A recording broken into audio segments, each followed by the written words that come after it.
Hey everyone, Harris O'Malley from DrNerdLove.com. This week, I want to come back to the topic of virginity. Previously, we've talked about how virginity is ultimately an artificial construct, a stigmatizing double standard that adds value to women and takes away value from men, and one that ultimately ends up putting a metric ton of pressure on people for no goddamn good reason. Now, shockingly, this episode didn't change the world overnight to a sexual utopia where we all accept each other's sexual status and identity without question or judgment. Go watch it or share it a few times and maybe that'll finally happen. I'm coming back to this topic because of a regular series of comments I get from folks whenever I talk about virginity and male virgins in particular in my column. I hear from guys who are worried that as virgins, especially as virgins past the age of, well, any age, that they're stuck as virgins. Not because of any inherent social stigma of being an older virgin, but because no woman could possibly want to sleep with a virgin because there's no way the sex would be any good. It's worth noting that this is almost always straight cis men who are worried about. In fact, honestly, thinking about it, I don't think I've ever seen this from the LGBTQ community. Heteronormativity, y'all. But the general mean tends to be that no woman is going to want to sleep with a guy who has no experience, which is problematic for them because how can they get that experience without having sex? This is a classic catch-22, a logical impossibility caused by faulty circular reasoning, and it's one that a lot of guys fall for. That's some catch, that catch-22. Now, the idea that women don't like virgins is bullshit on its face. There are lots of women out there, I know, I've heard from them, they've written in, who have slept with virgins. Men that they knew to be virgins, not just guys who pulled clever scams, and they enjoyed it. They're women who did it because they truly cared for the guy and wanted to make it special. They were women who got a thrill from knowing that they were going to be somebody's first, and some of them were women who got off on the power dynamics of it all. But people still keep believing in this idea that virgins are just out of luck because they're virgins. And to be perfectly blunt, most of the reasoning behind this is horse.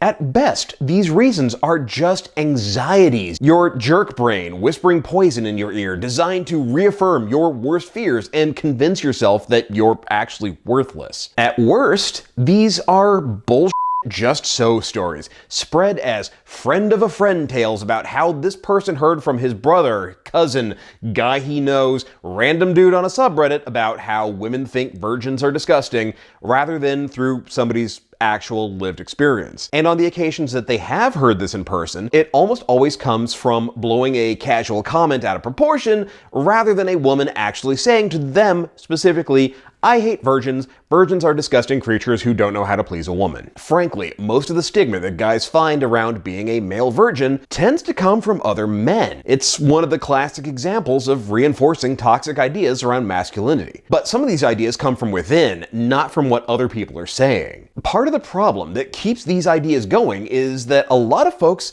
think that losing their virginity is an all or nothing proposition.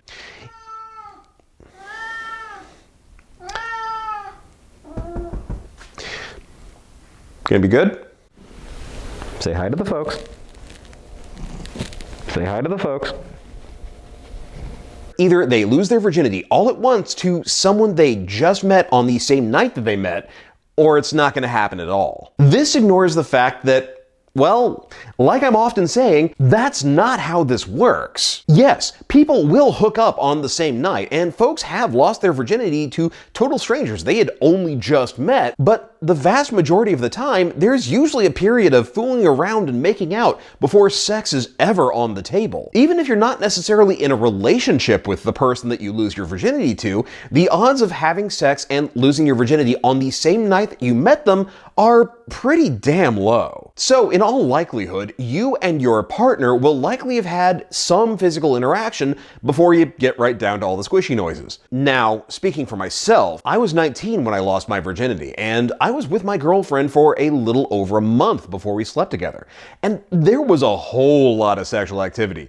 Oral sex, mutual masturbation, a whole lot of other things leading up to the big event. All that fooling around and non-penetrative sex taught us both a lot of what got each other off. By the time we actually slept together, it was almost more symbolic than anything else because there really wasn't much that we hadn't done yet. But even barring a lead up to sex in the context of a relationship. Being a virgin doesn't mean that you're going to be a bad lover when you have sex for the first time. And that's because good sex isn't about secret techniques. It's not about being able to lick your eyebrows or do the swirly go round or the rusty venture or the Transylvania twist. No, that's the one where the two of you and you just kind of, you know?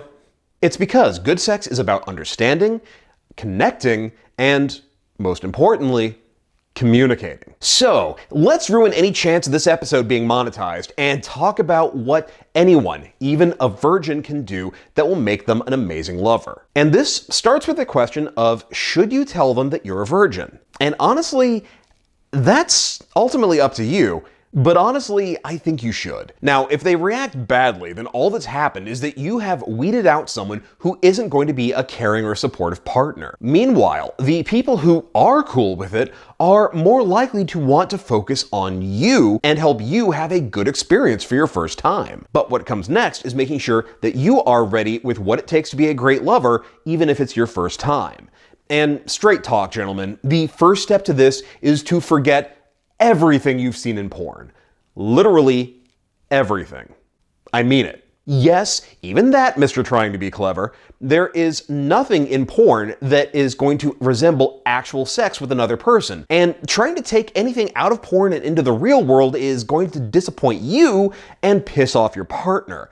Porn sex only resembles real sex the way that the Fast and the Furious movies resemble real driving. And not even that first movie where it was about a bunch of street racers jacking TV VCR combos and trying not to kiss. It's like the one where they said "F physics" and dragged a vault down the freeway. The next step is to focus on masturbation. Now, this seems a little counterintuitive. Theoretically, this is what you're trying to stop needing to do, right? And first of all, you're not going to stop masturbating just because you lost your virginity, just FYI. Despite what you may think, masturbation is actually an important part of being a good lover, because the first thing that you need to understand about sex is what gets you off. And sure, you're a masturbation champ. You can ring that bell every time. But can you explain to someone else how to do it? Can you tell somebody, using only your words, exactly what you need to get off? It's easy to joke that all guys need to get off is someone to show up, but that's really not the case. No two people jerk it the same way, and the more in tune you are with your own body and your own needs, the better you'll be able to explain it to a future lover. It's actually important to think about how you masturbate, because some folks masturbate in a way that actually makes it harder, pun intended, to get off with another person. The problem is that some dudes use what scientists call an idiosyncratic masturbatory technique and what Dan Savage calls the death grip to jerk off, and it trains them to need friction and pressure that the human mouth, vagina, or anus can't match. This can cause a lot of anxiety for folks when they realize for the first time they can't get off through partnered sex. That's why it's important to vary up your masturbatory routine, changing things up, trying different techniques, using lube, using more lube, using less lube, even using toys like a fleshlight or a Tenga to help get you used to new sensations. Not only keeps you from wearing a groove into your brain that makes it all but impossible to get off with another partner, but it also makes you more consciously aware of your body, your pleasure, and what your needs are. After all, a lot of guys don't think about what it is they actually need to orgasm because they've been doing it to themselves for so long that it's instinctual. But there's knowing how to give yourself what you need and actually being mindful of it. What pressure do you need? Where and when? Do you need more attention to the glands or to the shaft? Do you need greater speed at the beginning or as you get closer to orgasmic inevitability? The more that you understand your needs and your patterns, the more that you can share that information with your future partner. And trust me, that's information that they're going to want. And if you can explain it to them, then they can explain what they need from you. Now, the next thing is something that a lot of guys should do, but don't. And it is going to seem weird at first, but stick with me because I have a point here. While you're getting more mindful about how you jerk it, you also want to get used to using condoms, especially as you masturbate. Now, yes, I know, why are you bothering with condoms when it's just you? Well, aside from the obvious fact that they make cleanup a lot easier, the last thing that you want is your first attempt at using condoms to be right before you have penetrative sex for the first time. Condoms seem like they're fairly foolproof, except that there are a lot of fools out there. I have lost track of the number of people who don't know how to use a condom properly. And I don't mean that in the sense of, oops, I accidentally put it on my head, but in basic everyday use. People put them on backwards and realize they have to take it off and switch it around, which means that the outside has come in contact with pre-ejaculate, which then negates the whole protects against STIs and pregnancy thing. They put it on too tightly, or they forget to pinch the tip, which makes it more likely to break. This isn't just a case of first-time jitters.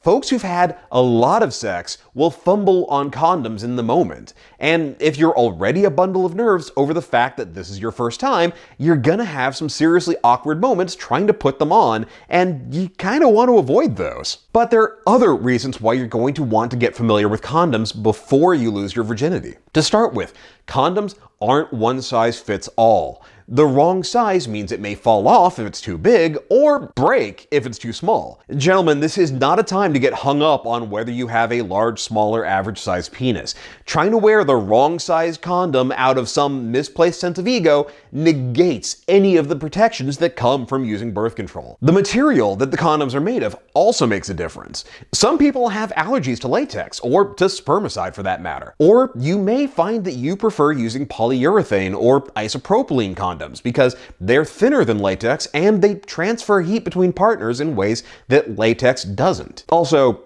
just be aware, condoms like Trojan's Natural Lamb may protect against pregnancy, they won't protect against STIs. Adding condoms to your masturbation routine will get you familiar not just with putting them on, but how they feel while you're having sex. And again, the more familiar you are with all of this, the more comfortable you will be. The more comfortable that you are, the better the sex will be. But the thing that will make sex amazing, even if it's your first time, is very simple. Communication, communication, communication. Even if it's just a one-night stand with someone, being able to communicate with them and for them to be able to communicate with you is crucial. Not just asking for consent, but that is important, but being able to say, I like this, I need that, or please do this differently. And they need to be able to communicate with you and know that you understand them. You need to be aware of what they want and what they need, and to be willing to ask. Trust me, they know what they want in bed better than you do, and them telling you or you're asking for what they want doesn't mean that you're failing. It means that you're able to give them what they need. If you can take your ego out of the equation and follow directions without getting offended by the supposed implication that you don't know what you're doing, you'll do a much better job than some studly Goodnight who thinks that he knows her body better than she does. Incidentally, communicating and understanding means actually listening and understanding what they mean. Harder doesn't mean faster, it means harder. Faster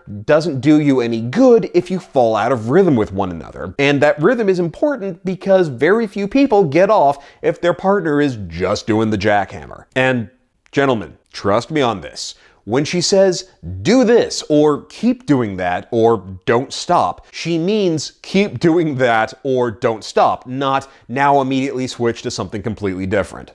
Share to save a life. With all that in mind, let's talk about one of the most common anxieties that male virgins have about their first time. One of the reasons why guys think that they're going to be a lousy lay their first time is because they figure the sex isn't going to last any longer than it takes to say, just the It's because they're so keyed up that they're going to orgasm right as the, you know what, skip it. The idea that a virgin is going to be a 1-minute man, if he's lucky, is a common one, but it's not true. There are plenty of folks who have had some serious hang time for their first time. But the duration of penetration doesn't equate to the quality. Sex isn't good just because it goes on for a while. In fact, if it goes on for too long, it can actually make things worse.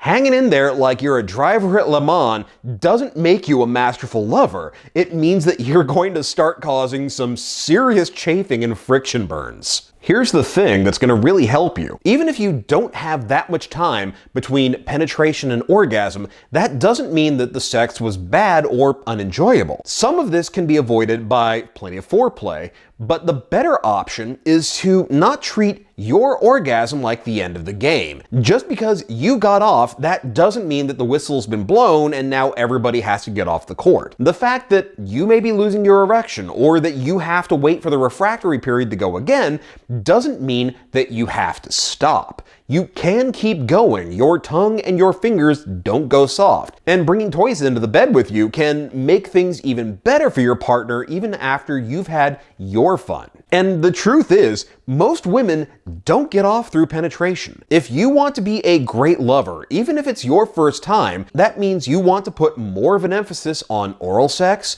on using your hands, and more foreplay in general. And guys, do yourself and your partner a favor. Don't make getting them off the end-all be-all goal. I know this sounds like the opposite of what you should do, but straight talk. Nothing makes things less likely to happen than a dude who makes somebody else's orgasms all about him and what a masterful lover he is. The fact that you don't have much experience, or any experience for that matter, doesn't mean that you're doomed to be a bad lover. A virgin who listens to their partner, who pays attention to their pleasure, is going to have far better sex than the guy with 1,000 partners who could care less. And just remember, whether it's your first time, your 100th time, if you smoke after sex, you need to use more lube. Hey, thanks for checking out my latest video. So, I want to hear from you now. What was your first time like? What did you learn? And what do you wish that you had known then? Share your stories in the comments below. I know I'd love to read them, and I know my subscribers would love to read them too. Meanwhile, if you would like to be part of a future episode and you have a short dating question that you would like to have answered on here, then let me know. You can call that in to 512-522-6513 and leave it as a voicemail, or you can record it on your end and send the audio file to doc@drnerdlove.com with "for YouTube" in the subject header. And speaking of calling, if texting is the weakness in your game, if using the phone is your vision of hell, you need to check out my book, I Got Her Number, Now What? This is the instruction manual you wish you always had about how to get over your fear of phone calls and how to learn how to use texting, direct messaging, even Snapchat to become a dating Jedi. Links to buy it are in the show notes, so go check that out. And if you do check it out, be sure to rate and review it on Amazon and Goodreads. If you're digging the series, you know what to do. You've been here before. This is not your first time on YouTube. You know it all. Hit that thumbs up, share it with your friends, ring the bell to make sure you get notifications, yada, yada, yada, yakety schmackety. However, if you are really enjoying these videos, if you feel like you're getting a lot out of it, you're finding that they're really helping you, and you'd like to support the channel and in the process help fund some really awesome new projects, then consider becoming a patron at patreon.com/drnerdlove. Even $1 is a huge help, but starting at $3 a month or more, you get access to some incredible bonus content, including the patron-only Discord. Meanwhile, you can follow me on Twitter at @drnerdlove. Keep up with the latest news by joining the Facebook page at facebook.com/drnerdlove. And as always, hit that logo to subscribe, check out my other videos, and I will see you here next time with more about love, sex, and dating. Later.